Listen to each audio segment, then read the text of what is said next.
지난 화요일 날 축구가 있었습니다. 제가 축구를 좋아하기 때문에 축구가 있는 날은 축구를 봅니다. 한국하고 중국하고 월드컵 2차 예선 마지막 경기가 열렸어요. 한국이 1대0으로 승리했습니다. 근데 언론이 주목한 장면이 하나 있었어요. 이제 손흥민 선수가 공을 연결시켜 주었고, 그게 이제 흘러가서 이강인 선수에게 가서 이강인 선수가 골을 넣었죠. 골을 넣은 직후에 손흥민 선수와 이강인 선수가 서로 부둥켜 안고 기뻐하는 장면을 언론이 클로즈업 시켰어요. 왜냐하면 지난 아시안컵 때 이 둘의 갈등이 불거지고 온 나라가 좀 시끄러웠죠. 그렇기 때문에 이런 장면들이 온 국민을 다시 훈훈하게 만드는 그런 장면으로서 보도가 된 겁니다. 또 한 주 전에는 우리나라 초유의 이혼 사건으로 언론이 시끄러웠죠. 고 노태우 대통령의 딸 노소영 씨와 또 SK그룹 총수인 최태원 회장과의 이혼 소송에서 최 회장이 이제 1조 4천억의 위자료를 지급하도록 선고되었기 때문입니다. 어마어마한 액수죠. 인간관계 참 중요합니다. 삶을 가치 있게 하는 굉장히 중요한 요소가 인간관계죠. 생을 포기하는, 결국은 살고 싶지 않아서 삶을 포기하는 많은 경우에 있어서 힘든 인간관계가 원인이 되는 경우가 의외로 많습니다. 요즘 우리 아이들도 10대 아이들도 왕따 이런 걸로 고통당하고 생을 마감하는 경우가 참 많습니다. 실제로 우리나라 10대부터 19세까지 청소년 자살이 10만 명당 7.2명으로서 그게 계속해서 높아지고 있는 거예요. 이 10대의 자살이 계속 올라가고 있는 거죠. 연령대별로 자살을 분석해 볼 때 10세에서 19세까지가 모든 연령대에서 가장 높습니다. 자살률이. 애들이 행복하지 않다는 얘기예요. 자살의 원인을 분석해 보니까 1위가 학업 스트레스고 2위가 인간관계예요. 관계가 안 좋다는 거죠. 인간관계는 우리의 삶의 평강을 좌우하는 아주 중요한 요소입니다. 외국인 노동자들의 이야기를 들어보면 내가 한국에 들어와서 하는 일이 아무리 힘들어도 직장 안에서 좋은 인간관계를 맺고 있으면 그걸 인내하고 즐겁게 일할 수 있다는 거예요. 근데 관계가 힘들면 일하기가 어렵다는 거죠. 가장 기본적이고 가까운 관계인 가족 안에서도 무관심, 차별, 폭력, 직장 내에서도 마찬가지죠. 비인격적인 대우, 갈등, 학교 안에서의 왕따, 폭력, 심지어 교회 안에서의 차별, 이런 것들이 우리의 삶을 무의미하게 그리고 힘들게 만드는 것들이죠. 반대로 좋은 인간관계를 맺으면 우리의 삶은 매우 풍성해지고 평안하고 그리고 살아갈 의미를 느끼게 되고 살 가치를 느끼게 되는 거죠. 지난 4월 달에 인간극장이라는 프로그램에 이 제주살이를 하고 있는 박만옥, 김규옥 씨 가정의 이야기가 방영이 됐어요. 이 부부는 13살짜리 지적장애 아들을 둔 부부입니다. 아들과 더 깊은 관계를 맺기 위해서 제주살이를 택한 거예요.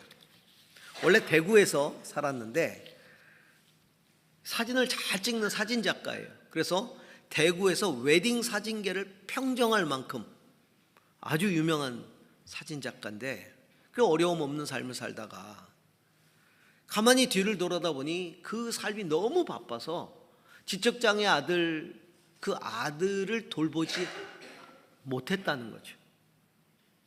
아들은 자꾸 커가고 사춘기를 향해 가는데 이제 부모가 너무 마음에 자책이 되는 거예요. 그래서 모든 것을 접고 제주에 와서 7년 전에 제주살이를 시작했습니다. 순전히 아들 때문에 제주에 와서 한 거예요. 제가 그걸 이렇게 보는데 한 장면 때문에 눈물이 왈칵 났어요. 이 사춘기가 이제 시작이 돼가지고 아들이 힘들어합니다. 그 반항하기도 하고요. 그렇게 착하던 아들이 그 아들 머리를 깎아주기도 쉽지 않은 거예요. 이제 엄마가 미용실에 가서 머리를 깎는데도 이게 아들이 만족하지 않고 깎다가도 막 이제 화를 내고, 그 아빠가 사진 작가인데 사진 한 장도 제대로 마음대로 찍어줄 수가 없어요. 아들이 찍기 싫으면 안 찍는 거예요. 안 찍으려고 그러는 거예요. 여러분 아시잖아요. 사춘기 접어들면 사진 잘 안 찍으려고 그래 애들. 근데 그 아빠가 아들이 웃는 모습을 사진에 담는 게 소망이에요.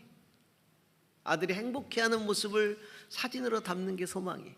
그러니까 아들하고 매일 그 송악산 둘레길을 산책을 이렇게 하는데 아들이 말 타는 걸 좋아합니다. 그 송악산 둘레길 가면 거기 말 타는 데가 있거든요.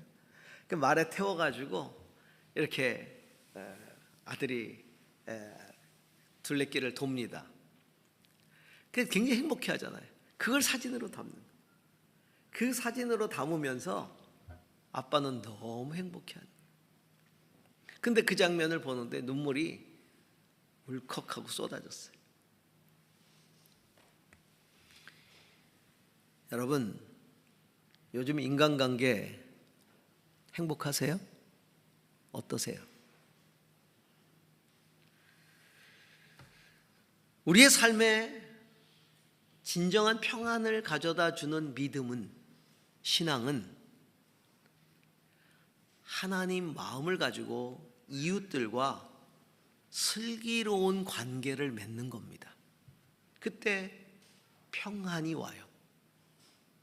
우리들은 믿음이 좋다고 하는데, 하나님을 잘 믿는다고 하는데 인간관계 때문에 힘들어하는 사람이 너무 많아요. 그래서 평안하지 않아요.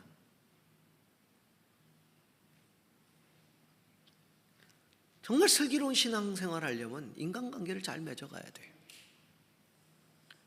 우리는 어떻게 행복하고 평안한, 정말 슬기로운 인간관계를 맺으면서 살아갈 수 있을까요? 오늘 그 인간관계, 이웃과 평안에 대한 이야기를 여러분과 함께 좀 나누고자 합니다. 오늘 본문은 우리에게 그것에 대한 가르침을 줍니다. 그 첫 번째로, 슬기로운 관계의 시작은 사람에 대한 이해와 태도에서부터 시작된다는 겁니다. 하나님의 형상으로 사람을 인정하고 대하고, 그리고 그렇게 내가 그에게 다가서는 그런 태도죠. 누군가와의 관계를 맺는 걸 한번 생각해 보세요. 관계라는 것은 내가 관계 맺고자 하는 사람에 대한 나의 생각과 태도에서 시작이 돼요. 내가 그걸 어떻게 생각하느냐, 그리고 어떤 태도로 그에게 다가섰느냐에 따라 인간관계가 시작되는 거예요.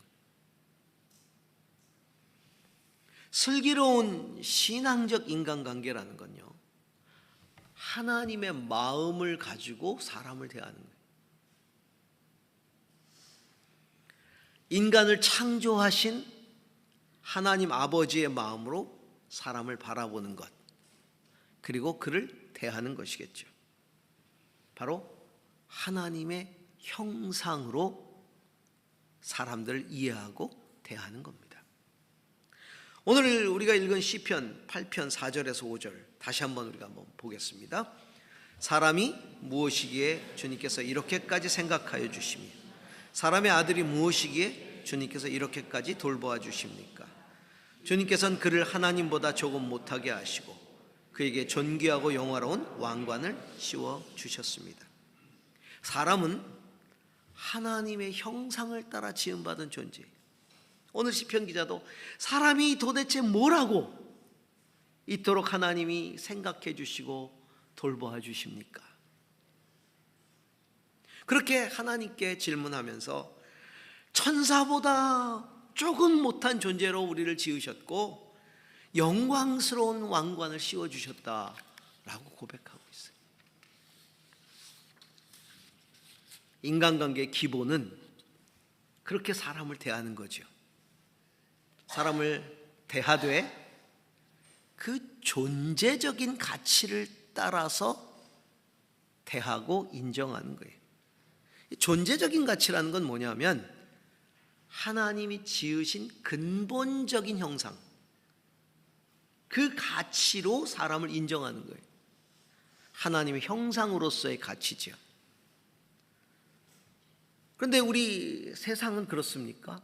사람을 대할 때 이런 존재적인 가치보다는 그가 이룬 것들, 소위 소유하고 있는 것들, 소위 소유적인 가치를 가지고 인간을 대한다는 거예요. 지위, 권세, 재물, 가문, 학벌, 인기, 외모, 능력을 따라서 대하는 태도가 다 달라요. 그렇게 차별해서 대하는 태도, 그렇게 맺는 관계 때문에 인간관계의 갈등이 시작되는 겁니다. 심지어는 자기 자식들에 대해서도 그래요. 공부를 잘하는 자식과 공부를 못하는 자식을 대하는 태도가 달라요. 성공한 자식과 성공하지 못한 자식을 대하는 태도가 달라요. 그러니까 명절 때 이런 때 가족이 모일 때마다 가족 안에 갈등이 일어나고 불화가 일어나요. 그 불만이 터져 나오는 거죠. 사실 우리가 사람을 대하는 태도만 바꿔도 우리의 관계는 훨씬 더 평안해집니다. 중요한 건 나를 존중해주고 인격적으로 대해주길 바라는 것처럼 내가 먼저 남을 그렇게 대해야 된다는 겁니다. 예수님이 마태복음 7장 12절에서 이렇게 말씀하셨어요. 그러므로 너희는 무엇이든지 남에게 대접을 받고자 하는 대로 너희도 남을 대접하여라. 이것이 율법과 예언서의 본 뜻이다. 남에게 대접을 받고자 하는 대로 먼저 남을 대접하여라. 이걸 우리가 황금률이라고 합니다. 율법 가운데도 가장 골든룸, 황금률이. 남에게 대접을 받고자 하는 대로 먼저 남을 그렇게 대접하라는 거죠. 자, 예수님이 사람을 어떻게 대하셨습니까? 오늘 읽은 본문을 보니까 세리장 삭개오의 이야기가 나옵니다. 당시의 세리들은 이걸 로마의 식민지 아래서 자기 동족의 세금을 뺏어다가 지배하는 로마의 정부에다 갖다 바치는 사람들이 세리거든요. 그러니까 사람들이 좋아할 리가 없죠. 얼마나 착취를 했으면 세리장까지 갔겠습니까? 그는 부자였다고 성경은 말하고 있습니다. 세리라는 자체가 이스라엘 백성들이 죄인이라고 이렇게 부르는 그런 사람들인데다가 거기다가 재산까지 축적했으니 공공의 적이 된 거죠. 가까이 하지 말아야 될 존재들입니다. 그래서 세리들에겐 친구가 없어요. 세리들의 친구는 세리밖에 없어요. 아무도 가까이 해주지 않습니다. 죄인이라고 낙인 찍었기 때문에. 그런데 예수님은 이 세리 장인 삭개오를 세리로서 대하시지 않아요. 그냥 친구로서 대해주고 계세요. 그래서 삭개오가 예수님을 보기 위해서 나무 위에 올라가서 바라보고 있을 때 예수님은 그를 쳐다보면서 내려오라고 이야기하시고, 내가 오늘 네 집에 들어가서 함께 먹어야 되겠다. 그 집에 들어가는 것부터 그를 친구라고 생각하고 계시는 거죠. 예수님에게 삭개오는 하나님이 도로 찾으셔야 할 잃어버린 영혼, 회복이 필요한 영혼, 그 이상도 그 이하도 아니에요. 오늘 누가복음 19장 10절에 이렇게 주님 말씀하시잖아요. 인자는 잃은 것을 찾아 구원하러 왔다. 예수님은 잃어버린 영혼을 찾고 계실 분이에요. 찾을 영혼, 회복해야 할 영혼, 그것이 하나님의 눈으로 바라보는 삭개오죠. 이렇게 하나님의 마음과 하나님의 눈으로 사람을 이해하고 대하는 것을 신본주의적 휴머니즘이라고 합니다. 하나님의 형상에 근거한, 그래서 인간을 존중하는 신본주의적, 인본주의적 휴머니즘이 아니에요. 신본주의적 휴머니즘이죠. 우리가 진정으로 슬기로운 인간관계를 맺기 위해서 우리가 사람을 대할 때 우리 성도 모두는 이처럼 예수님의 마음을 지닌 신본주의적 휴머니스트들이 돼야 돼요. 바리새인과 같은 종교인이 아니라 신본주의적 휴머니스트가 돼야 된다는 거예요. 그게 예수님과 바리새인의 근본적인 차이입니다. 그래서 세리의 친구가 되어줄 수 있는 거예요. 두 번째로, 슬기로운 신앙의 관계를 맺기 위해서는 이웃을 수용함으로써 평안을 누려야 되는 것이죠. 자, 오늘 누가복음 19장 5절에서부터 7절을 좀 봅니다. 예수께서 그곳에 이르러서 쳐다보시고 그에게 말씀하셨다. 삭개오야, 어서 내려오너라. 오늘은 내가 네 집에서 묵어야 하겠다. 그러자 삭개오는 얼른 내려와서 기뻐하면서 예수를 모셔드렸다. 그런데 사람들이 이것을 보고서 모두 수군거리며 말하였다. 그가 죄인의 집에 묵으려고 들어갔다.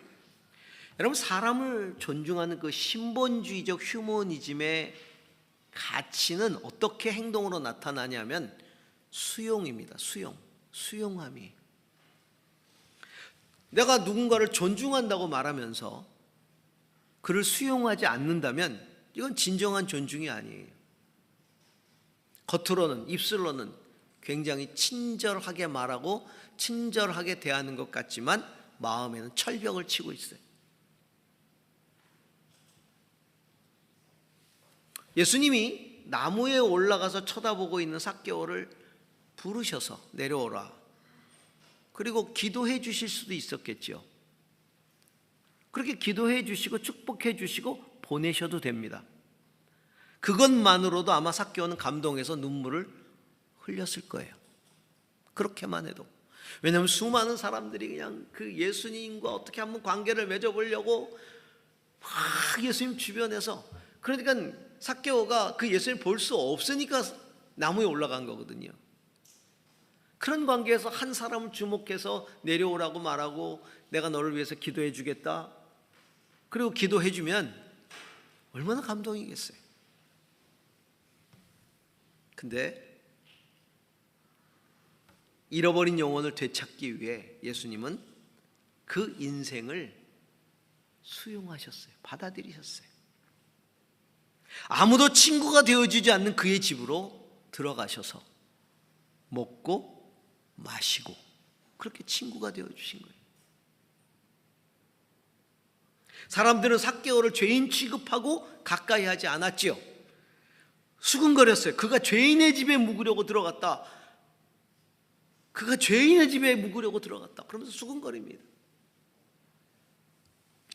예수님이 그 집에 들어가서 먹고 마시는 것 충격입니다. 엄청난 충격이에요. 그런데 예수님은 기꺼이 삭개오의 인생을 받아들이고 계시는 것이죠. 자, 삭개오의 집에 들어가신 예수님의 마음이 불편하셨을까요? 사회적인 인식이 그것을 용납하지 않는다는 것을 아시기에 삭개오의 집에 들어가시면서 내가 들어는 가지만, 친구가 되어주기 위해서 들어는 가지만 마음이 참 불편해, 그러셨을까요? 아니에요. 예수님은 잃어버린 영혼을 그 마음에 담는 것에 대해서 전혀 불편해하지 않으셨어요. 오히려 즐겁게 그들과 함께 이야기 나누고 함께 식사하고. 자, 이런 예수님의 마음은 예수님이 하셨던 한 비유에 나타나고 있어요. 예수님을 시험하러 한 율법사가 옵니다. 그리고는 예수님께 질문합니다. 뭘 해야 영생을 얻죠? 예수님은 그 율법을 인용하셔서 하나님을 사랑하고 이웃을 사랑하라고 얘기하십니다. 그러다 율법사는 자기를 은근히 드러내기 위해서, 자기 지식을 드러내기 위해서, 그러면 나의 이웃이 누굽니까? 이렇게 물어요. 이 질문의 의미가 뭐예요? 내 사랑을 받을, 하나님을 사랑하고 이웃을 사랑하라고 말씀하시는데, 그럼 내가 사랑한다면 내 사랑을 받을 수 있는 자격이 되는 이웃은 누굽니까? 이렇게 물어본 거예요. 사랑의 대상으로서의 자격을 물어보고 있는 거죠. 그때 예수님이 들려주셨던 비유가 선한 사마리아 사람 비유였어요. 강도를 만나서 강탈당하고 쓰러져 있는 사람이 있었는데 제사장도 피하여 지나가고 레위인도 피하여 지나갔다. 근데 유대인들이 그토록 무시하는 사마리아 사람이 다가서서는 그를 치료해주고 주막으로 데리고 와서 그를 누이고 부탁까지 하고 떠났다. 자, 제사장과 레위인이 왜 피해서 지나갔을까요? 그들은 이웃을 사랑해야 되는 종교인인데, 율법을 알고 있는 사람들인데 왜 버려두고 갔을까요? 아마 종교적인 이유였을 거예요. 이 제사장이나 레위인이라고 지칭한 것으로 봐서 그들은 어떤 종교적인 직무를 수행하기 위해서 가고 있었을 수가 있습니다.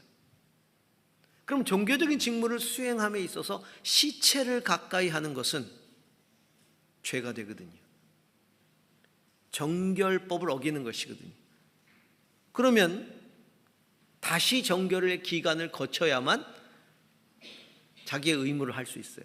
그리고 혹시 모르니까, 이게 시체일지도 모르니까 가까이 하지 않은 거죠.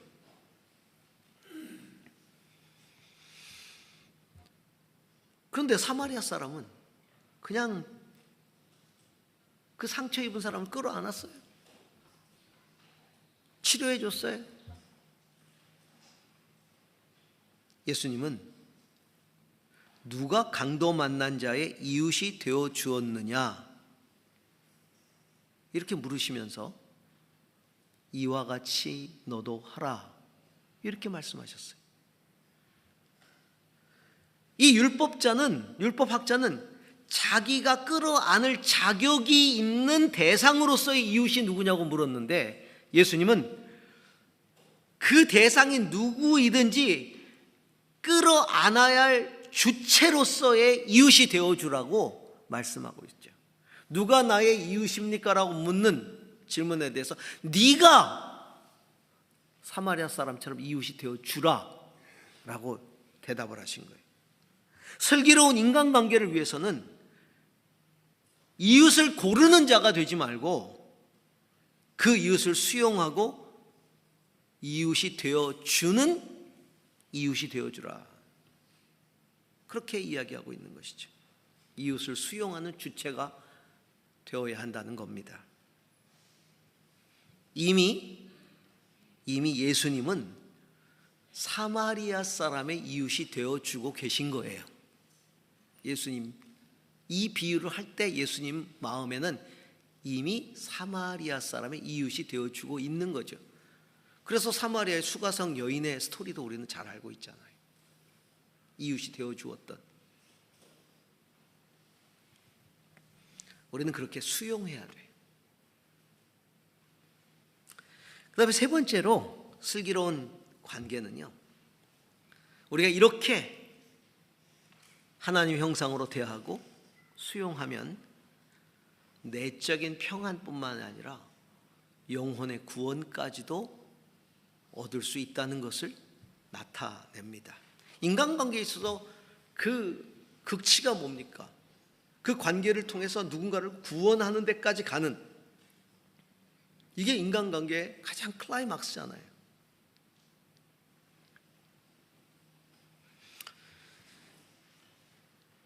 (8절에서) 10절을 보시기 바랍니다. 삭개오가 일어서서 주님께 말하였다. 주님 보십시오. 내 소유의 절반을 가난한 사람들에게 주겠습니다. 또 내가 누구에게서 강제로 빼앗은 것이 있다면 4배로 하여 갚아주겠습니다. 예수께서 그에게 말씀하셨다. 오늘 구원이 이 집에 이르렀다. 이 사람도 아브라함의 자손이다. 인자는 잃은 것을 찾아 구원하러 왔다. 예수님은 삭개오와 함께 먹고 마시면서 삭개오의 죄에 대해서 단 한마디도 하지 않았어요. 그의 인생에 대해서 단 한마디도 하지 않았어요. 그냥 먹고 마시는 친구가 되어주셨죠. 그런데 삭개오가 자기의 죄를 예수님 앞에 토설하고 있어요. 그리고 회개하고 있는 겁니다. 지금까지 내가 남에게서 빼앗은 것 다 돌려주겠습니다. 그리고 4배나 갚겠습니다. 내 재산의 절반을 띄어서 다 나눠주고 내가 빼앗은 것 4배로 갚겠습니다. 여러분, 저와 여러분은 물질에 대한 회개를 하는 게 얼마나 힘든 것인지를 너무나 잘 알고 있어요. 자본주의 사회에서 물질을 회개하는 것, 물질에 대해서 회개하는 것, 이게 가장 힘든 일이죠. 내가 돈을 잘못 번 것, 내가 돈을 잘못 쓴 것, 이것을 회개하는 것. 뭐 입술로 회개는 가능하겠죠. 그것을 실제로 실행하는 것 얼마나 어렵습니까? 그래서 마틴 루터가 뭐라고 얘기했어요? 돈주머니가 구속되는 사람이 진짜 구원받은 사람이라고 그랬잖아요.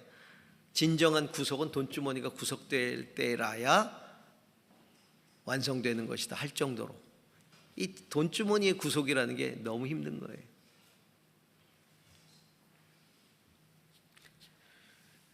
대개가, 저는 이제 물질에 대해서 회개하는 사람을 참 많이 봤는데 대개가 언제 회개하냐면요, 망한 다음에 회개해요.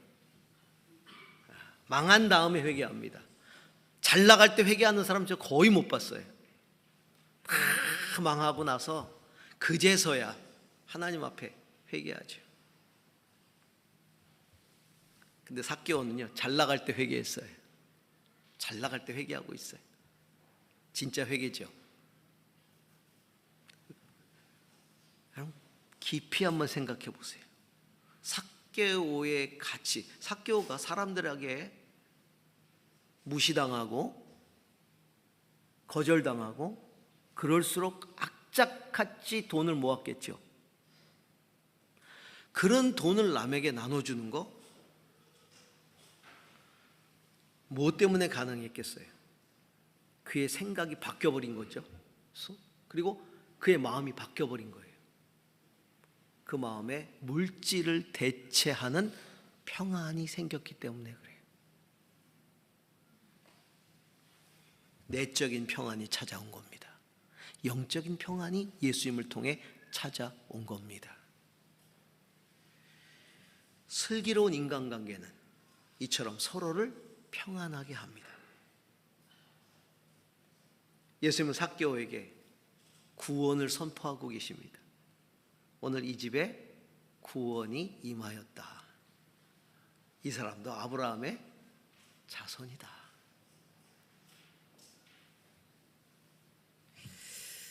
여러분, 우리의 인간관계가 진정 서로에게 평안을 누리게 할 수 있는 인간관계, 더 나아가서 영혼까지도 구원할 수 있는 그런 슬기로운 인간관계가 될 수 있기를 소망합니다.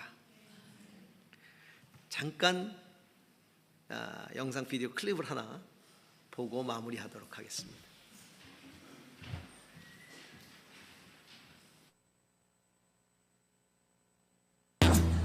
No more running.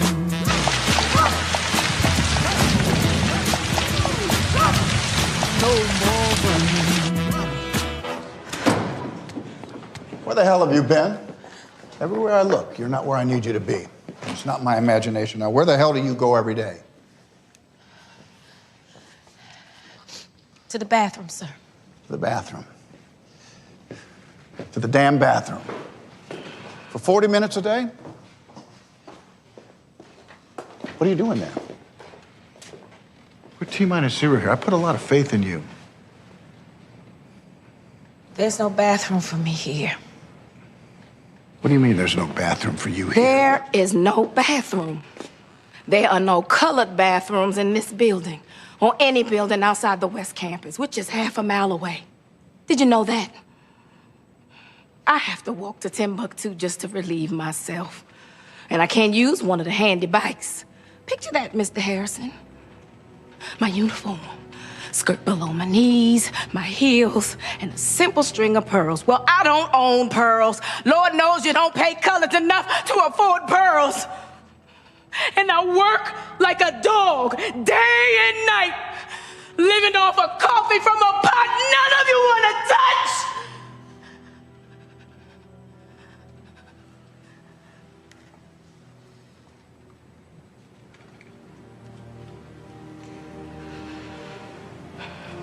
So, excuse me if I have to go to the restroom a few times a day.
There you have it.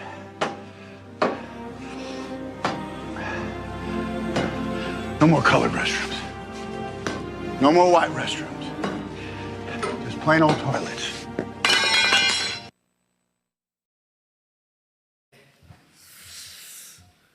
감동이 확 밀려오죠. 예. 실화입니다. 실화. 캐서린 존슨이라고 하는 흑인 수학자, 최초의 나사 흑인 연구원이었죠. 근데 흑인이라는 이유로 그는 그곳에서 잡일을 하고 간단한 수학만 풀고 커피를 타야 되고 화장실을 갔다 오기 위해서 1.6km를 왕복을 해야 되고 인종차별 때문에. 그런데 이 수학자가요, 그에게는 정보도 공개되지 않았어요. 공개되지 않은 페이퍼를 가지고 다 마킹이 되어 있는, 못 보게 그걸 가지고 그는 우주 왕복선에, 돌아오는 우주선의 궤도를 계산해내요. 그때까지만 해도 나사가 그걸 못했거든요.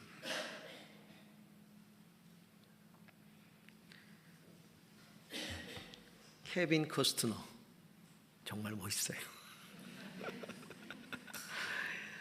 기가 막힌 리더죠. 여러분, 우리 모두 행복한 인간관계를 맺어가야 되지 않겠습니까? 서로 존중하고 수용하고 영혼을 구령해내는 그런 슬기로운 삶을 살아갈 수 있기를 주의 이름으로 축원합니다. 기도하십시다.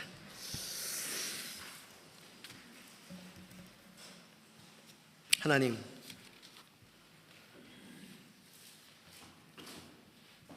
우리가 사람들과 관계 맺고 살아가게 하셔서 감사합니다. 그러나 하나님, 그 관계가 때로는 너무 힘듭니다. 하지만 주님, 그 관계 속에서 우리가 참된 평화를 평화를 누릴 수 있도록 도와주시고 또 평화를 누릴 수 있도록 만드는 그런 하나님의 사람 되게 하옵소서. 주여, 그 관계를 통해 예수님처럼 영혼까지도 건져내는 그런 주님의 제자가 되게 하옵소서. 예수님 이름으로 기도합니다. 아멘.